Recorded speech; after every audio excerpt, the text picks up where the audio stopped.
ಚಾಮರಾಜನಗರದಲ್ಲಿ ವರನಿಗೆ ಚಾಕು ಇರಿದ ಕೇಸ್ಗೆ ಸಂಬಂಧಪಟ್ಟಂತೆ ಯುವತಿಯ ಪ್ರಿಯಕರನೇ ಚಾಕು ಇರಿದಿರುವ ಬಗ್ಗೆ ಶಂಕೆ ವ್ಯಕ್ತವಾಗಿದೆ.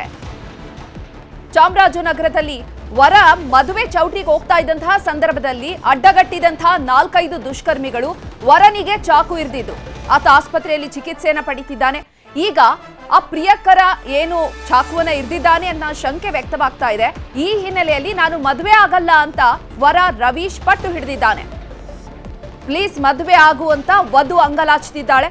ಆಸ್ಪತ್ರೆಗೆ ಬಂದ ವರನನ್ನ ಮನವೊಲಿಸಲು ಯತ್ನಿಸಲಾಗ್ತಾ ಇದೆ. ಆದ್ರೆ ಮದುವೆ ಆಗೋದೇ ಇಲ್ಲ ಅಂತ ವರ ಪಟ್ಟು ಹಿಡಿದಿದ್ದಾನೆ. ಚಾಕು ಚುಚ್ಚಿ ಪ್ರಾಣ ತೆಗೆಯೋದಕ್ಕೆ ಪ್ರಯತ್ನ ಪಟ್ಟಿದ್ದಾನೆ. ಮುಂದೆ ಇದೇ ರೀತಿ ಆದ್ರೆ ಯಾರ್ ಹೊಣೆ? ನನಗೆ ಮದುವೆ ಆಗೋದಕ್ಕೆ ಇಷ್ಟ ಇಲ್ಲ ಅಂತ ವರ ರವೀಶ್ ಈ ಮದುವೆಯನ್ನ ತಿರಸ್ಕರಿಸಿದ್ದಾರೆ. ಚಾಮರಾಜನಗರದಲ್ಲಿ ನಿನ್ನೆ ಆರತಾಕ್ಷತೆಗೆ ಸಂಜೆ ಹೋಗ್ತಾ ಇದ್ದಂತಹ ಸಂದರ್ಭದಲ್ಲಿ ವರನಿಗೆ ಚಾಕು ಇರಿಯಲಾಗಿತ್ತು.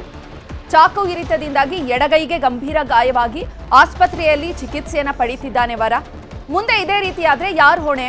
ಈತ ಇವಾಗ್ಲೇ ನನಗೆ ಕೊಲೆ ಮಾಡ್ಲಿಕ್ಕೆ ಪ್ರಯತ್ನ ಪಟ್ಟಿದ್ದಾನೆ, ಮುಂದೆ ಮತ್ತೆ ನನ್ನನ್ನ ಕೊಲೆ ಮಾಡ್ಲಿಕ್ಕೆ ಪ್ರಯತ್ನ ಪಡಲ್ಲ ಅನ್ನೋದಕ್ಕೆ ಏನ್ ಗ್ಯಾರಂಟಿ? ಹಾಗಾಗಿ ನಾನು ಈ ಮದುವೆ ಆಗಲ್ಲ ಅಂತ ವರ ಈ ಮದುವೆಯನ್ನ ತಿರಸ್ಕರಿಸಿದ್ದಾರೆ. ಆದ್ರೆ ಯುವತಿ ಅಂಗಲಾಚ್ತಿದ್ದಾಳೆ. ಪ್ಲೀಸ್ ನನ್ನನ್ನ ಮದುವೆ ಆಗುವಂತ ವಧು ಅಂಗಲಾಚ್ತಿದ್ದಾಳೆ. ಆಸ್ಪತ್ರೆಗೆ ಬಂದು ವರನನ್ನ ಭೇಟಿ ಮಾಡಿ ಸ್ವತಃ ವಧುವೆ ಮನವೊಲಿಸೋದಕ್ಕೆ ಪ್ರಯತ್ನ ಪಡ್ತಿದ್ದಾಳೆ. ಪ್ರಿಯಕರ ಚಾಕು ಇರಿದಿದ್ದಾನೆ ಅನ್ನುವಂತಹ ಶಂಕೆಯ ಮೇರೆಗೆ ವಧು ರವೀಶ್ ಈ ಮದುವೆಯನ್ನ ತಿರಸ್ಕರಿಸುವಂತದ್ದು. ನೋಡಿ, ವಿಜುವಲ್ಸ್ ಅಲ್ಲಿ ಗಮನಿಸ್ತಾ ಇದೀವಿ. ಮದುವೆ ಚೌಟ್ರಿ ಇವತ್ತು ಮದುವೆ ನಡಿಬೇಕಿತ್ತು. ರವೀಶ್ ಮತ್ತು ಆ ಯುವತಿ ಇಬ್ಬರು ಇವತ್ತು ಮದುವೆ ನಡಿಬೇಕಿತ್ತು. ಆದ್ರೆ ನಿನ್ನೆ ನಡೆದಂತಹ ಘಟನೆಯಿಂದಾಗಿ ವರ ಆಸ್ಪತ್ರೆ ಸೇರಿದ್ದಾನೆ.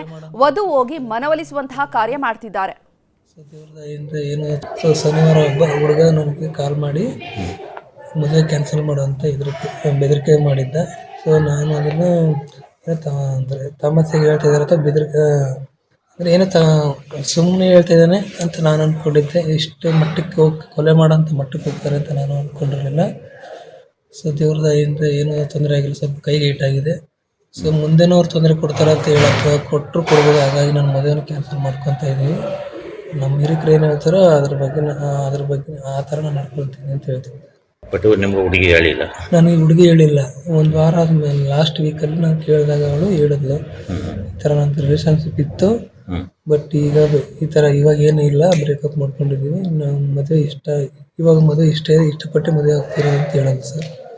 ಸೊ ಹಾಗಾಗಿ ನಾನು ಅದ್ರ ಬಗ್ಗೆ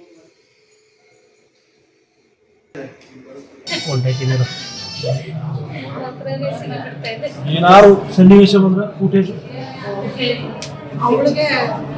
ಅದಕ್ಕೆ ಅಲ್ಲಿ